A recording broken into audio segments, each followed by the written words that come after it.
Hey, on today's podcast, my co-host Britton and I, we sit down with Dr. Barry Walker.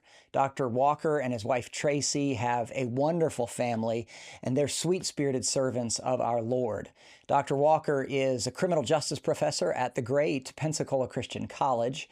Previously, Dr. Walker was a law enforcement officer. So Dr. Walker, by the way, has his earned doctorate through Liberty University. And so as a CJ professor and previously as a law enforcement officer, Barry Walker has had a lot of interesting experiences throughout his life. And Britton and I, we certainly benefited from this interview, benefited very much. And I'm sure you will too, especially if you stay with it until the end. So stay tuned right now as we get into today's podcast, which is full of strength for your life.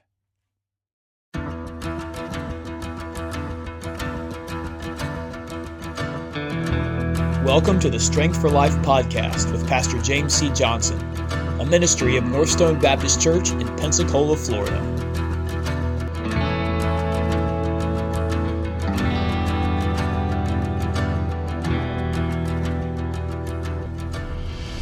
Dr. Barry Walker, thank you so much for being our guest on the podcast today. Well, thank you for having me. I appreciate it. I'm very excited about this discussion, this dialogue.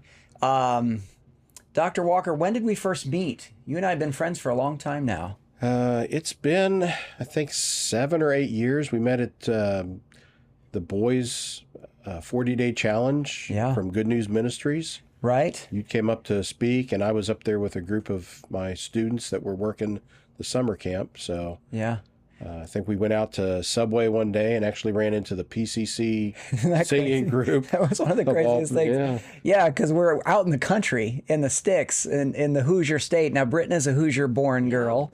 Tell us what the Hoosier State means to you, Britton. Oh, it's wonderful. But I do know where that boys' home is, and it is like really bad cell service and like unexpected to run into somebody. We were just sitting in the subway. Yeah. Brother Walker and I were having been that week at the boys' home, and we see out the window a Pensacola Christian College van pulling in. So random. What were they doing? It was one of the Proclaim teams that was traveling. They had just stopped to get something to eat, and we just happened to be there. They walked in. You had your back to the door, so they didn't recognize you. The first couple through the door looked at me and kind of did that, I think I know him. Yeah, right, yeah. And when you turned around, it was all over. Everybody was like, oh, there's... Well, I don't know about that, but yeah. They were singing at a church in the area or something. So it was cool. Really random. Did really they sing neat. there in the subway? No. That would have been fine. That would have been, Yeah. We got the video cameras out and everything. Dr. Walker, would you tell us a little bit about your career in law enforcement? So I spent a little more than 26 years in a suburban department just outside Cincinnati. I started in patrol. I worked my way up, worked in traffic. After 10 years, I got promoted to sergeant. And then another 10 years later, I took the promotional test and got promoted to lieutenant. I think I worked most of the community affairs units, public affairs. I did public information officer, crime prevention, just a variety of different jobs over the career path. Yeah. So that's really neat. Now, Britton, you have the next question. Would you ask that? Yep. This is a question Britton was curious about, so I don't want to steal it. So. I have read a lot of crazy excuses online for why people were speeding so that they could try to get out of a ticket. Like, oh, I had to go to the bathroom, or I forgot I left the stove on, or, I heard one of them was my diabetic grandpa is at home and he's having an attack, and the policeman was so kind to escort her home, and then the grandpa wasn't even there. So what's the craziest excuse you ever heard? So now I literally wrote sometimes 8-10 tickets a day, every day. So I heard everything, and I did hear the bathroom excuses. There was one lady I actually followed to her house and let her go on in, and then I wrote the ticket when she was up. So she thanked me greatly for that. She didn't really appreciate the ticket, but she was appreciative that I cut her that break. Sure. But probably the one that I remember break. the most, bathroom break. Yeah. I was driving a Tahoe at the time, which we only had a couple. So most people were used to looking for our Crown Vics, and I saw a car coming towards me, and his speed just kept going up and up and up, and I thought, well, certainly he sees me. And so I locked it in, turned around and pulled him over, and he goes, I'm so sorry. He goes, my girlfriend was on the phone, and she just told me that she's pregnant on the phone while he's driving. So as you can see, literally his stress levels were going up. Yep. So was that a ticket? I felt he had bigger problems in the world than the ticket, so I wrote him a warning and nice. sent him on his way because he had some bigger issues to resolve. Yeah. Now, do tears get you out of a ticket? A lot of times girls say if they cry, they get out of a ticket. I never had anyone say that or try. They tried that, but It didn't work. That didn't really work. That's Okay. very effective. When I was 16, I cried and I got out of a ticket.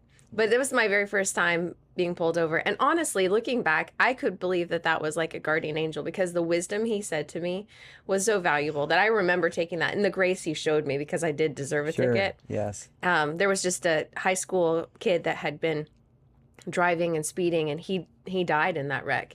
And this police officer was aware of that current event and he just said, listen, wherever you got to go, it's not worth it.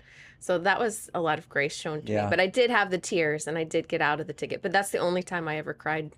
Did you turn the tears on, Britton? Were you manipulating the police officer? No, I was just nervous and scared. So they were I think natural. Yes, it that was wasn't natural. disingenuous tears. Yes. Okay, got you. Well, and that's part of it too. I mean, if my rule was if I felt like they had learned their lesson, Sure. and I didn't need to go any further, but if it was going to be an argument, then I'd say I'm not going to argue with you. I'll let the judge decide. Yeah. Yeah. Studies have shown, though, that if you receive a citation, you are not going to be in a fatal auto accident that protects you for like a year or two.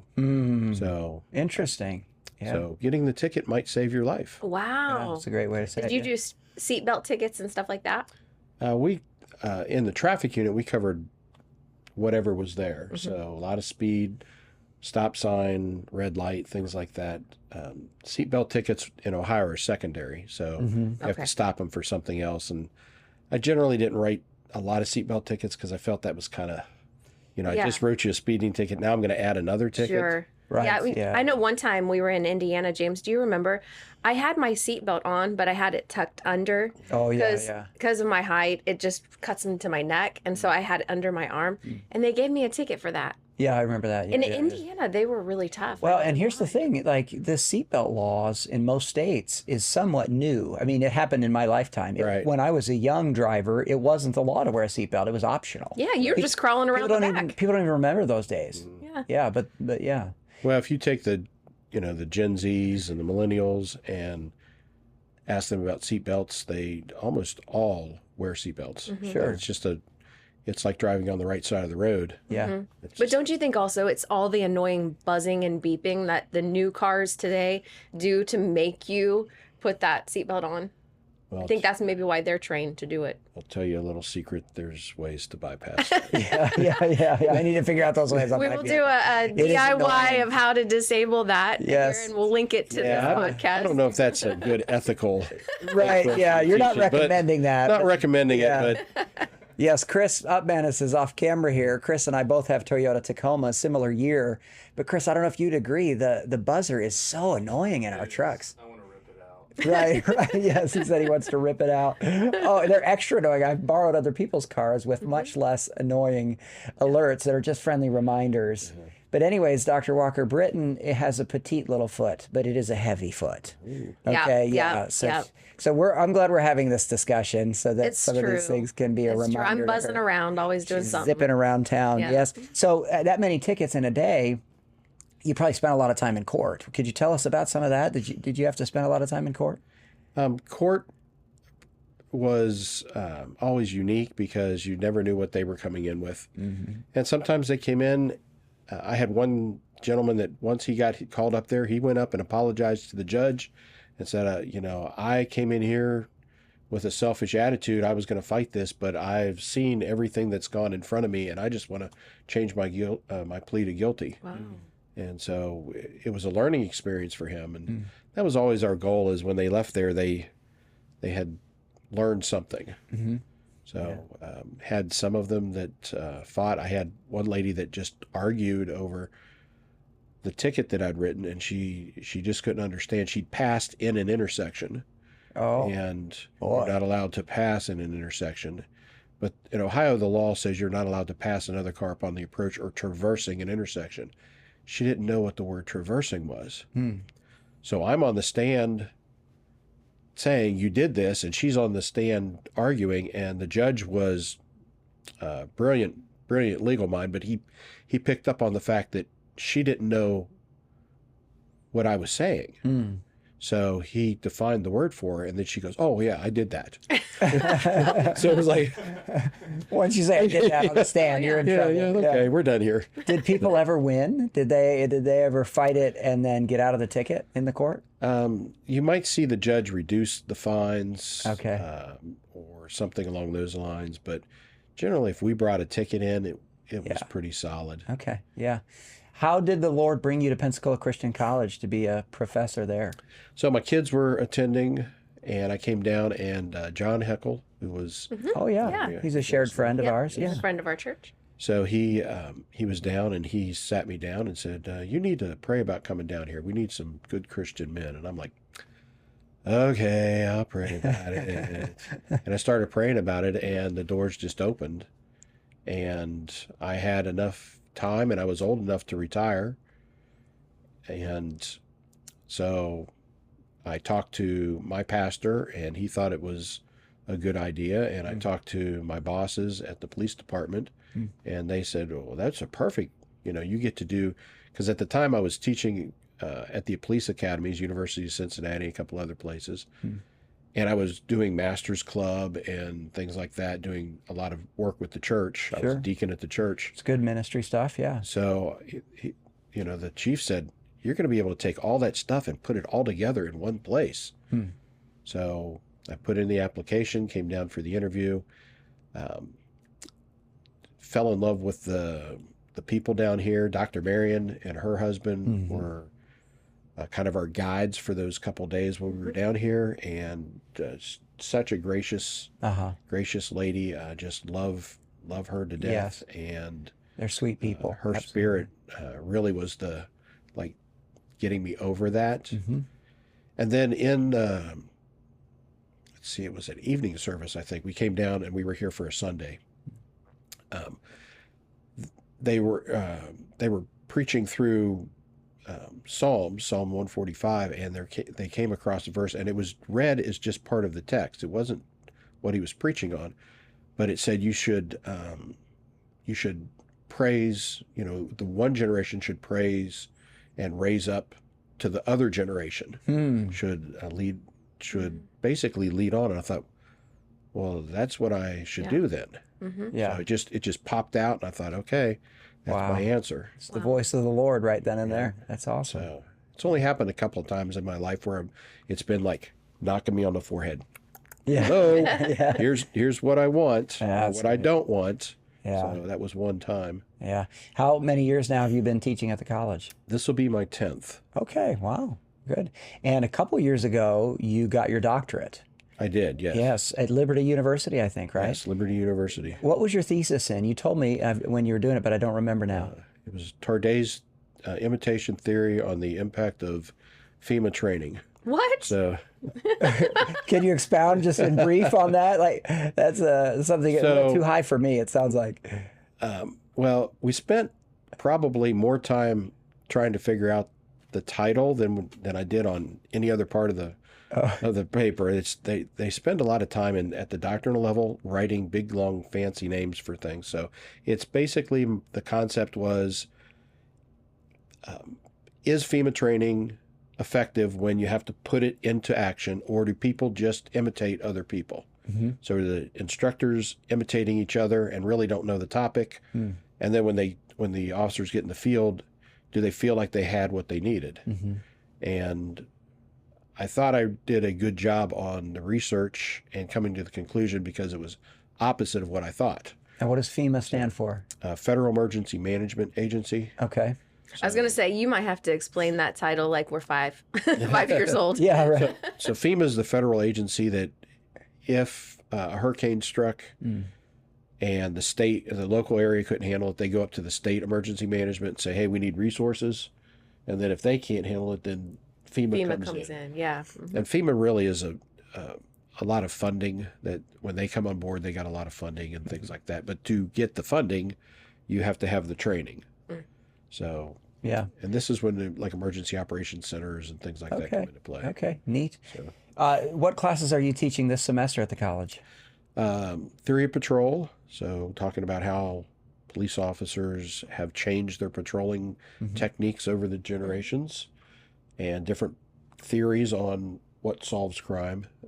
Criminal investigation. So that's the fun class where we do crime scenes. Ooh, like CSI stuff. CSI stuff, yeah. Love it. It's like the basic CSI class. Could you have me come in and be an actress that's like dead and put ketchup around me or something? I'm willing to do it. I'm free. We can, but you'll have to lay there for 2.5 weeks. Weeks. Yes. I might not be she's able like, to. yeah, that's probably not going to be. I can hold my breath, but not that long.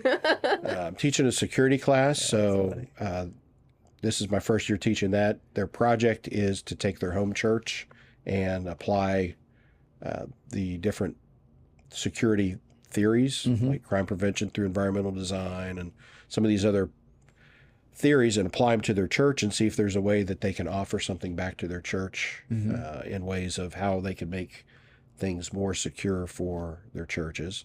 And then ethics. So I'm teaching an ethics course. Neat. Yeah, that's really neat. I mentioned Chris a little bit ago here. We were talking about Toyota Tacomas, but before the podcast, Chris was talking to us about the perfect murder weapon. Yes. Do you agree? I'm calling him out. I don't mean to call him out, but I just thought it was such an interesting conversation. He was just so ready with what it was. That was what was disturbing. He was like, tell him what he said. yeah, I was just a little fly on the wall putting my Diet Coke down and stuff. And he's like, so Brother Walker, is the perfect murder weapon an icicle? Because it's sharp and then it like dissolves and nobody knows like how the person died. So what's your thoughts on that? Well, if it is, it's not in Florida because I can't walk from my car into a building without my cold water getting warm. So Sure, right. it would be tough. You'd have to time that one perfectly. That's an Ohio thing. yeah, he's from Illinois. So. Illinois, that might be, might be the perfect weapon. Yeah, I thought that was a good observation, Chris. I was with you, man. There's any unsolved crimes in the Illinois area.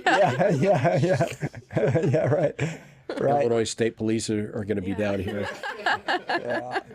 Tell us about your family. Your wife, Tracy, she works at Baptist Hospital, I think. Tracy works at Baptist Hospital, Gulf Breeze, and she oversees the radiology check-in desks. I've seen her there I checked in once. Yes. Yeah. So she works there. Growing up, from when I got married till we moved down here, she homeschooled our kids. So I've got 3 great kids. Jessie just got her 2nd degree in elementary education. She works at West Florida Baptist. Okay, sure. At their academy. My middle son, Ben, he went to PCC, got an associate's and a bachelor's degree in criminal justice. Actually met his wife there. She's got her bachelor's in criminal justice. They work in Georgia. They both have criminal justice degrees. They are.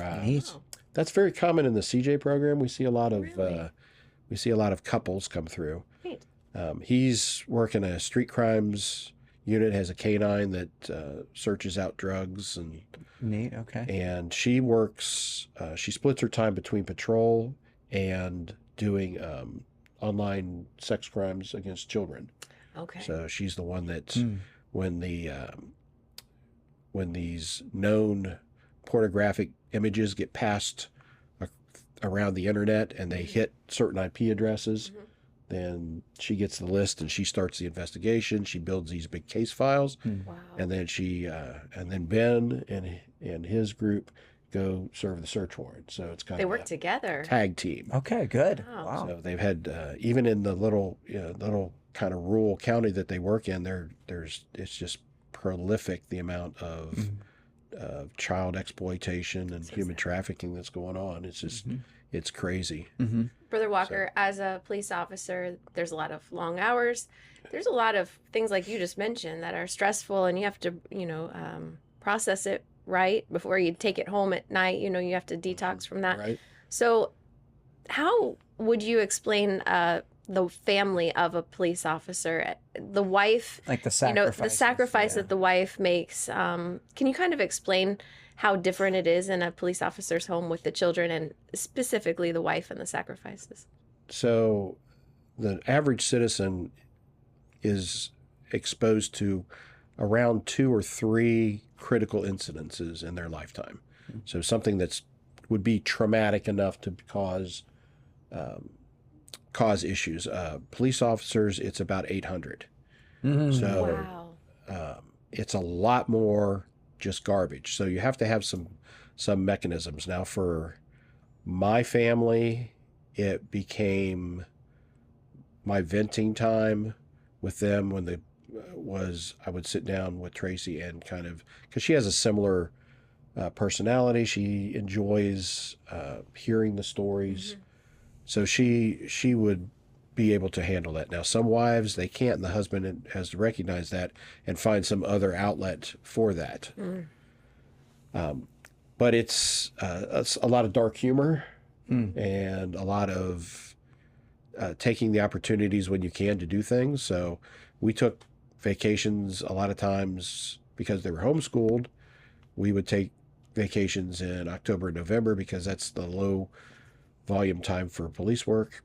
Oh, really? I didn't really recognize. I thought everything about the same every day, but is it no, because it's getting it's- colder? People are it's- less inclined to do that? It gets colder, and then people care less.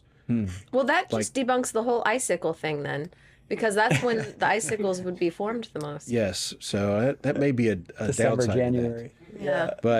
But crime rates flux based on what the temperature is outside and what people are doing. So around from October 31st through usually mid-January, everybody's tied up with parties and end of school and all that kind of stuff.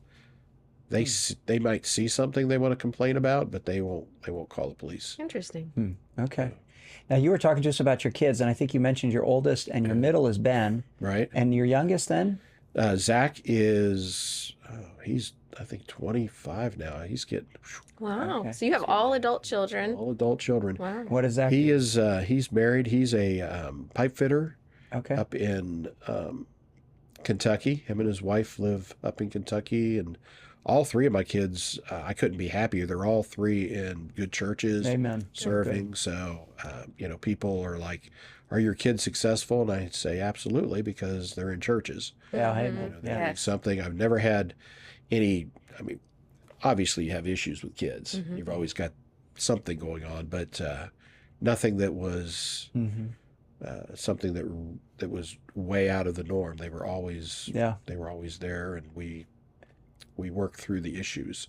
And I think I met your son Ben at the boys' home. Yes. Didn't he volunteer there during he the was 40-day there. challenge as well? Oh, neat. Yes. And that was before he officially went into law enforcement, I think. Right. So, He was still at the college Yeah. at that point. yeah, he was kind of doing law enforcement at the boys' home. You know, Oh, you had to. absolutely. Yes. Yeah, you had to. Yeah. Would you share your testimony? When did you get saved? So I grew up, my mom and dad were actually missionaries to the Navajo Nation in New Mexico. And I don't have any recollection of that. But they came back to Cincinnati so my dad could get a education degree, and then he could go back and kind of bump that school that they were running, move it up, get it accredited and things like that. And I don't know all the ins and outs because I was like 6 or 7, but that didn't work out. We ended up moving out to the suburbs of Cincinnati. We went to church, and I was always, I knew the Bible songs, I knew all that, but it wasn't until my mid-20s that I really needed to realize my need to get saved. I got saved in my mid-20s, and then just started serving, started working in churches and doing everything that I could. Eventually got asked to be a deacon at my church at Southland, and served there for 10 years, and only stepped down as a deacon when I came here. Okay. So saved at 20. Did you say who led you to the Lord? It was really kind of not somebody directly like witnessing to me. Okay. It was a series of people, and I was going to church because I thought I was saved. Sure. So it was just a message that I realized there was a low point. It hit me, and I Yeah. Brother made a Walker, you decision. keep talking about Cincinnati. Are you a Bengals fan? No.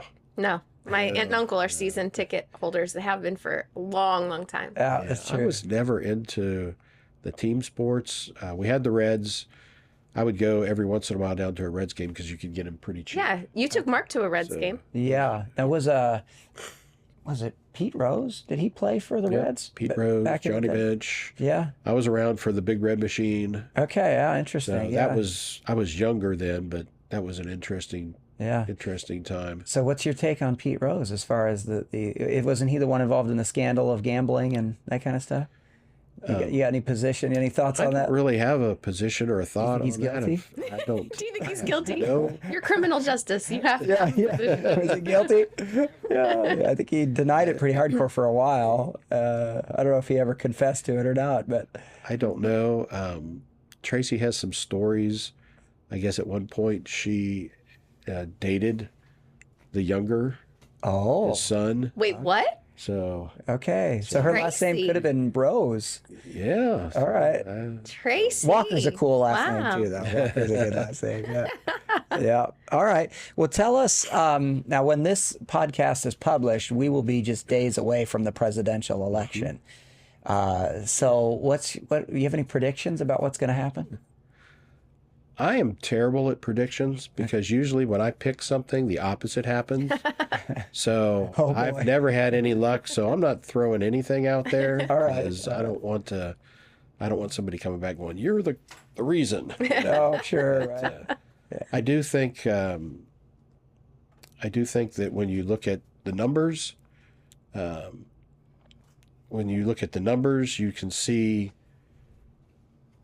if the numbers are right that Trump has the lead, and I think we just have to sit back and see where things go.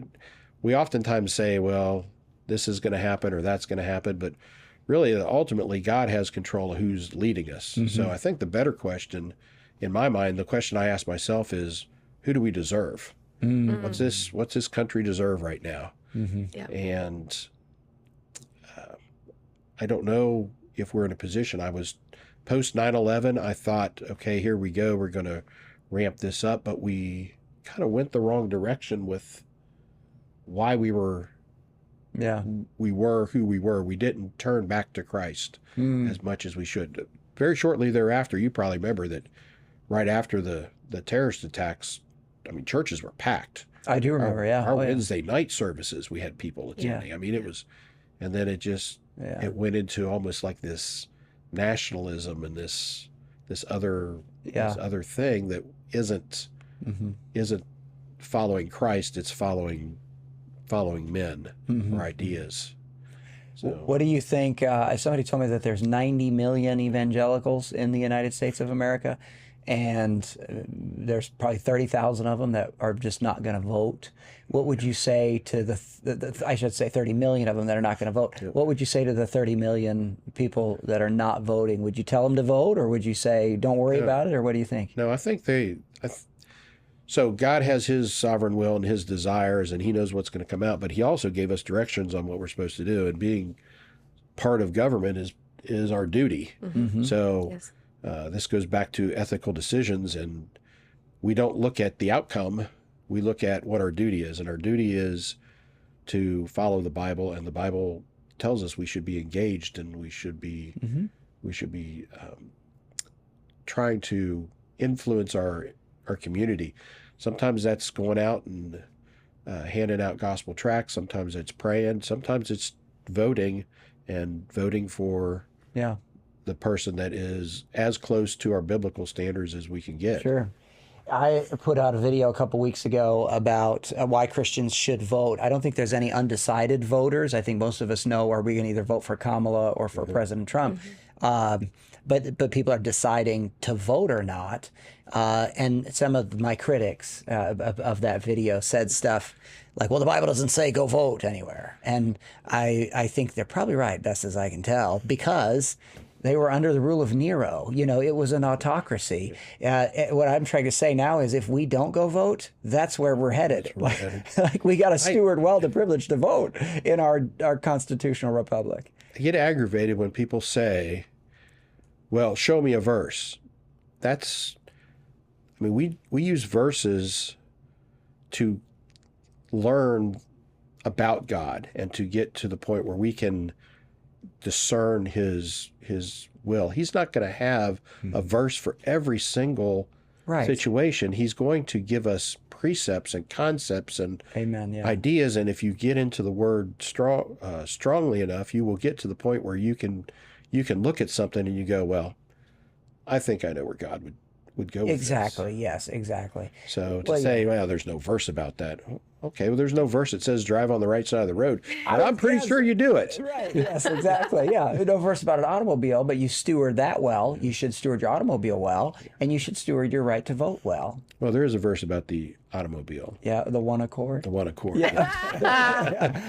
Hey, since we're talking about bad dad jokes. Yeah, no, that was great. This is the venue for those dad jokes. For Yeah, sure. it is the venue. Yeah. So you're from Ohio, and just in the political, we were just talking about politics. They just had the debate, and one of the hot takes was that there's immigrants in Ohio that are just being dropped off, and that there's a crisis where they're eating dogs and cats. Do you have family in Ohio that has experienced this, or maybe their cats or dogs are missing currently?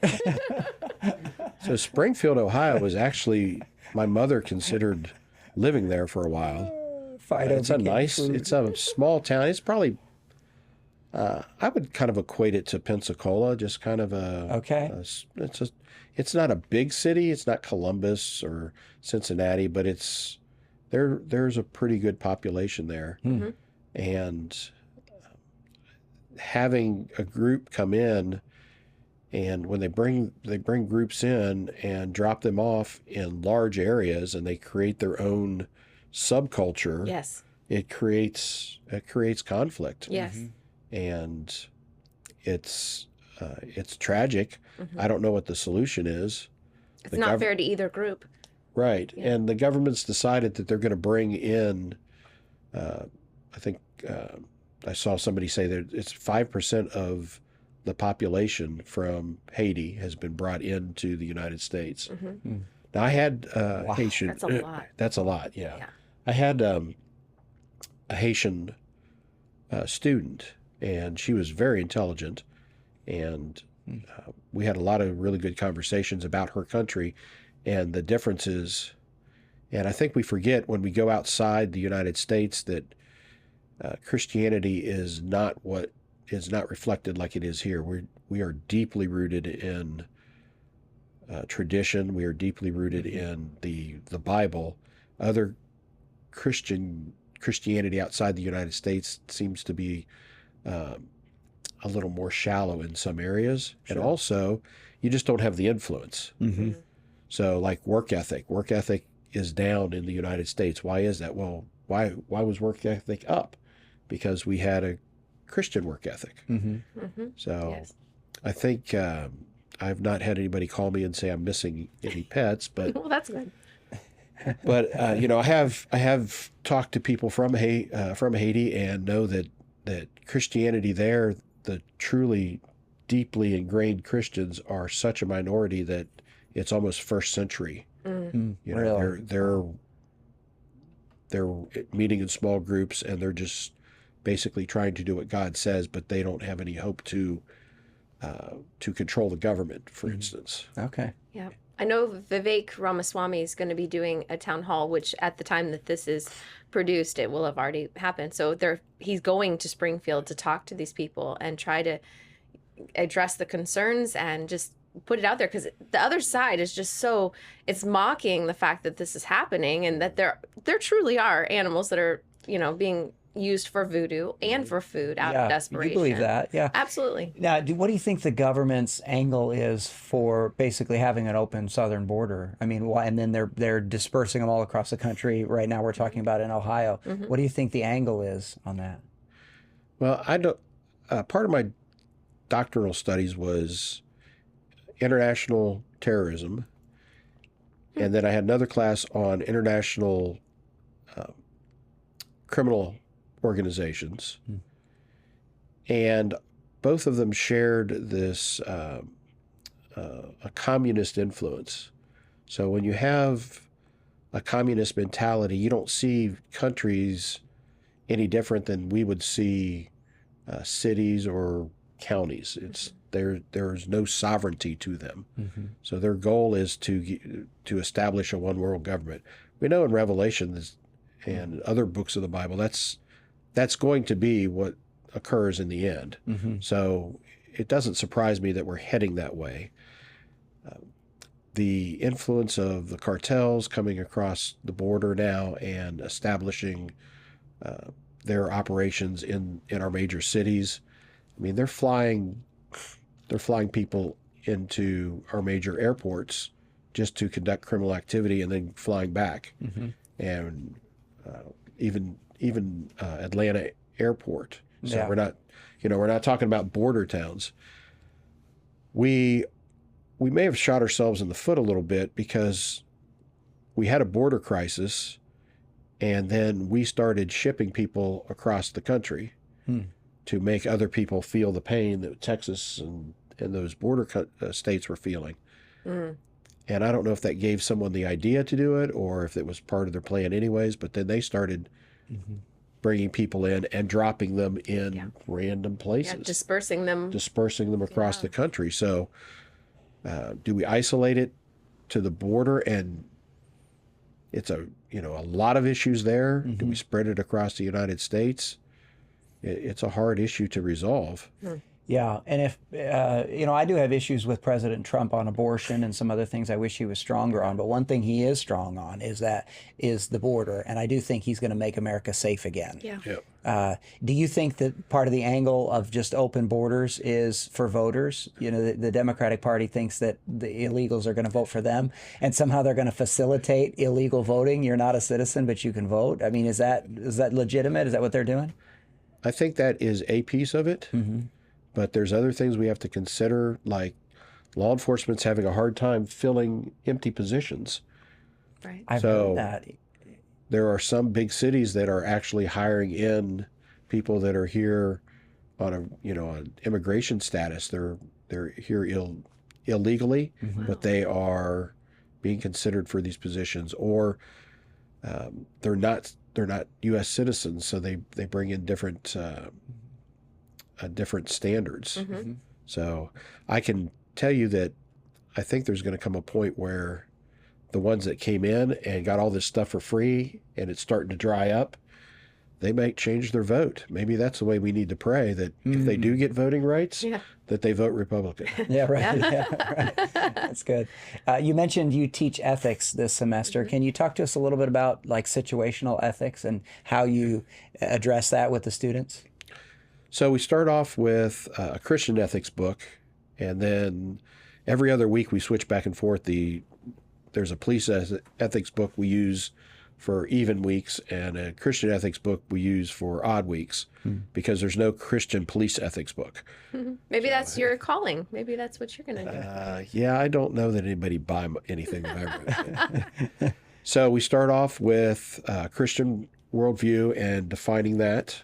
Okay. And we look at postmodernism, modernism, premodernism. Now there's metamodernism. That's the transition from postmodernism away to the current feel, which reminds me of the beginning of Romans, where they start talking about how people depart from God, and you can almost take these approaches and just plug them in right down the line.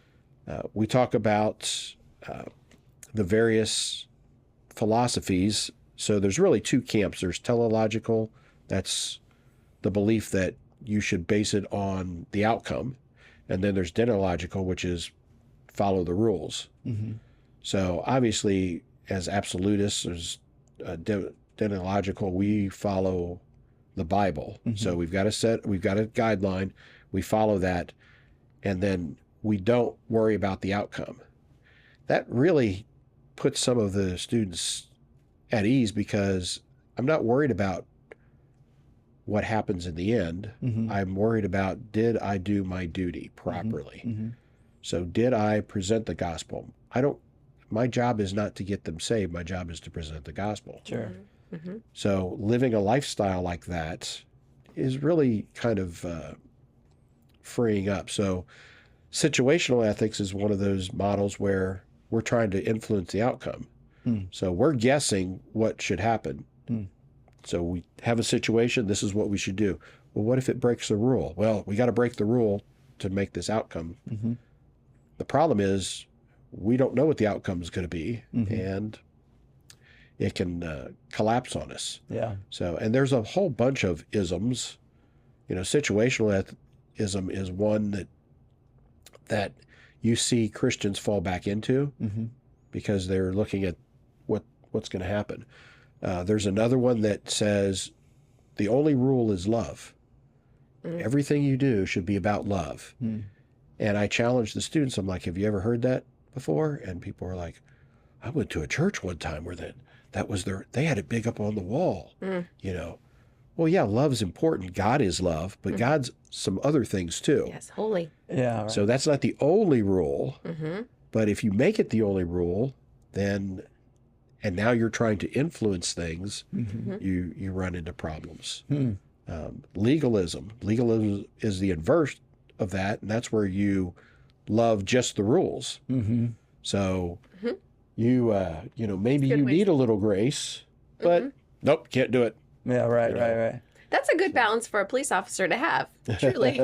Yeah, right. Yeah. So we try to point these out and have them identify them in their lives, and then at the end of the semester they take the fruits of the Spirit and compare it to their ethical model, and that's their final exam, is being able to mesh these ideas together. Yeah.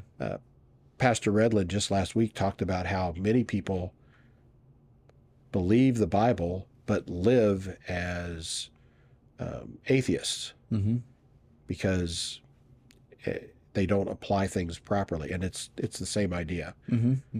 So what do you think about like Corrie ten Boom? They're knocking on the door, and the authorities are saying, are there, and she's put in a spot where she has to choose between their lives or lying. And so, tell us. It's kind of like a Rahab thing, isn't it? Yeah, it's a situational ethics approach. We address that because in absolutism there's several different kinds. So there's graded absolutism, there's conflicted absolutism. So what is your duty? Is your duty to always tell the truth no matter what? Is your duty to the higher authority? So like the doctrine of the lesser magistrate says, if I'm in a position of authority and I am ordered to do something that is illegal, like arrest somebody in an abortion clinic, or like the Nazis, take people out and kill them, that I, as the magistrate, have a duty to say, no, I'm not going to do that. I'm going to resist that. So that's where that question comes up. And we have that particular example. Yeah. It creates a lot of discussion, because I lecture for about 20, 30 minutes, and then the last half is just us going through scenarios. Yeah. And laying out these facts. Okay, you have this situation. What do you do?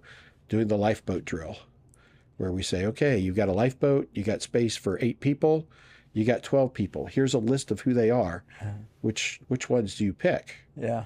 And they're in groups, and they have to make a decision. Yeah. So Wow. Kind of my thought on the Corrie ten Boom, and I want to know what you think about this, but is that she did the right thing by telling the authority, no, there's nobody here. Like in the sense of she did the right thing by lying because she's protecting the life of people. So it's like in that moment, I'm going to obey God rather than man. This is my magistrate, my authority.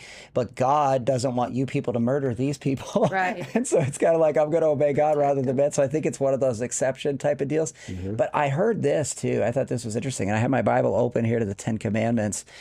You know, the order that the Ten Commandments is listed in. I've been to Israel. Have you been to Israel? I have not. No. Okay. One of the individuals we met talked about the Ten Commandments and that a lot of Orthodox Jews view the way that they're laid out, in the order they're laid out, as priority. So, thou shalt not kill. These people are knocking on my door and they want to kill the people inside. Later in the list is thou shalt not bear false witness. So like I'm going to protect these people from dying first, and I'm going to have to break a ladder rule, but I'm going to prioritize the higher ranking rule. Yeah. That's interesting. I had never heard that. I look forward to getting to heaven because I want to spend the first 200 years just figuring out all the stuff that we missed. Right. Yeah. We're going to be like, I never thought of that. Oh, there's tons of that. Yeah, I've been in services before where somebody's preached on a verse that I've seen 1,000 times, and I go, Yeah. I never saw that before, so I can't imagine.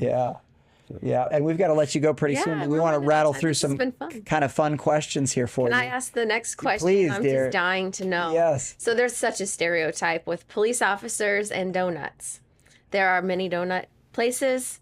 Do you have a favorite? And if you do, Milton Donuts. okay, It is amazing up there. yes. Milton Donuts. If you are watching, Yes. Dr. live Barry out there. Walker deserves free donuts from this endorsement. Yeah, he's plugging them. They don't need any endorsement. You've never walk in there where there's not. We've been there. Oh, Yes.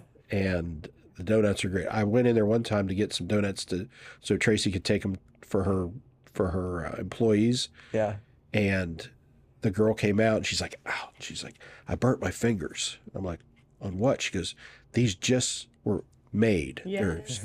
So she got warm, fresh. I mean, it was Amazing. They're great. You know, the Tuttons are the ones that told us about Milton Donuts Yes. the very first time. And the Tuttons are well known for running. Yes. Their daughters are amazing. Yes. Of course, JT is amazing for Yes. running. But I was up there with them doing some run in We were- Milton yeah, area, we were right? to It's run. some Blackwater thing or whatever. Okay.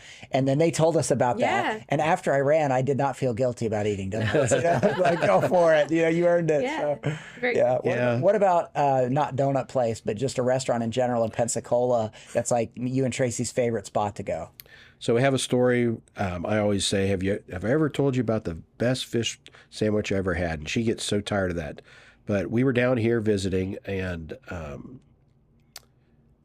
Dr. Mullinex was speaking, Okay. and he endorsed the fishing hole right Yes. across from the Oh, sure, college. yeah. So we went over there and had it, and I raved about it so much that it became a joke with Tracy. So I love Fishing their was food. good, Yeah. Very good. And I love their consistency too. That's the one thing. You can go to some restaurants, it's good today, next week, Yeah. I think of all the times I've been there, there was only like one time where it was like a little not, it wasn't as perfect as it normally is. Okay. And then if you're going out for a nice meal, the Grand Marlin is Oh, yeah. really we've been nice. The But Becerras took us The there. Becerras. Such wonderful They people. were so good. They gave us all these oyster Rockefeller. Just keep They them coming. spoiled the pastor and pastor's wife at the Grand good. Marlin. Yeah. I'm on a Pounders kick right now. I keep mentioning Chris. Yes. Chris introduced me to it, brought me to Pounders, and I've been there with tons of people. Have you been there? I have not, huh? You got to check it out, man. Where's that? It's a good lunch spot. It's not super fancy and formal, but I'll it's schedule you guys. It's going. over by Taylor's, where it was a breakfast place, Okay. but over by Academy Sports off of Davis Highway there. Yeah.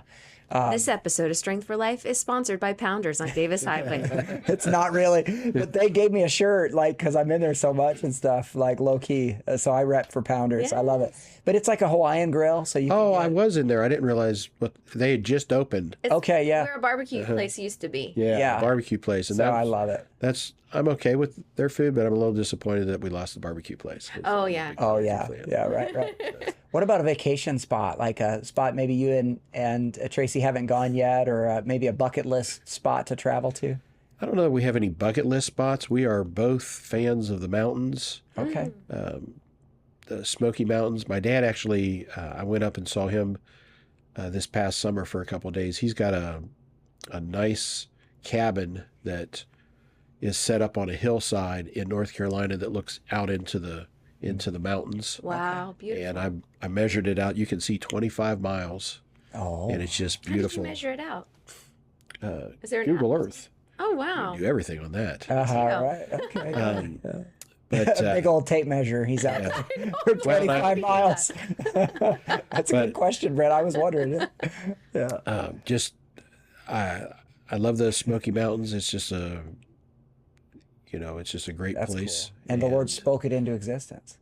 That's incredible. It's just a unique place and just very relaxing, and I just enjoy it there. Cool. Yeah. What about a life verse? I think that I was thinking back through, what verse do I attach to, and I think that verse in Psalm 145 has guided me for the past 10 years, past decade. Before that, I didn't really have a verse that was like, this is what I'm going to claim, because there's so many good ones Sure. Yeah. that I would, in a situation, I would be like, well, I'm going to use this verse to guide me today, this verse. I like James, the whole book of James, but he, the concepts he teaches in there about not entangling yourselves in day-to-day things, but getting out there and fighting the bigger fight. Yes. Yeah. That's chapter 4. Yeah. and- I love it. The book of James is like the Proverbs of the New Testament. I'm preaching a sermon series on Sunday nights through the book of James, so I I love don't it. have to watch it. Have them trim those down to those shorts. I do much better with short. Yes. Oh, yeah, I do yeah, too. yeah. There's a feature ×2. Sermon audio or YouTube, you can speed it up. I'm a much better preacher ×2. If you just All right. get me hyped up that way. Dr. Walker, thank you so much for joining us on the podcast today. Well, thanks for having me. Just on a personal note, I have a lot of respect for you. Yes. And just really appreciate your ministry and just the way, your tone and style, the way you serve the Lord. So a lot of respect for you. Thank you again for joining us. Yeah. And thank you for joining us on the podcast today. If there are ways that I can serve you as a pastor, I would certainly be happy to do that. You could email me directly. My email address is pastor@northstonebaptist.org, okay? We trust that this discussion provided strength for your life. We do recognize that God is our refuge and strength, and that He is a very present help in trouble. All right, thank you so much for being a part of today's podcast. God bless you all.